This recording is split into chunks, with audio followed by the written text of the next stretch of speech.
Hi friends, అందరూ బాగున్నారా? మీరందరూ బాగున్నారని మనస్ఫూర్తిగా కోరుకుంటున్నాను. Welcome to Rocky official.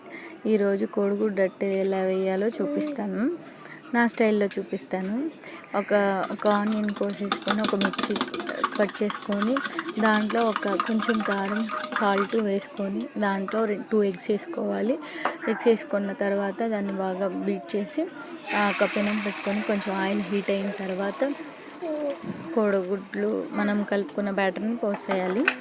అవి బాగా కొంచెం వేగనివ్వాలి, పచ్చి వాసన పోయేటట్లు. ఆ నూనె ఎక్కువ వేసుకోవడం వల్ల కోడిగుడ్డట్టు టేస్ట్గా ఉంటుంది.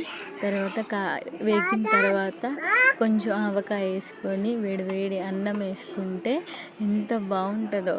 కొంచెం అన్నం వేసుకొని దాంట్లో కోడిగుడ్డు, కొంచెం నెయ్యి వేసుకుంటే చాలా బాగుంటుంది. మీరు కూడా ట్రై చేయండి. నా వీడియో నచ్చితే సబ్స్క్రైబ్ చేయండి, లైక్ చేయండి. మీకు ఎవరికైనా తెలిసిన వాళ్ళు ఉంటే షేర్ చేయండి. ప్లీజ్ అండి, సపోర్ట్ చేయొచ్చు కదా. మీ అందరికీ నచ్చిందని కోరుకుంటున్నాను.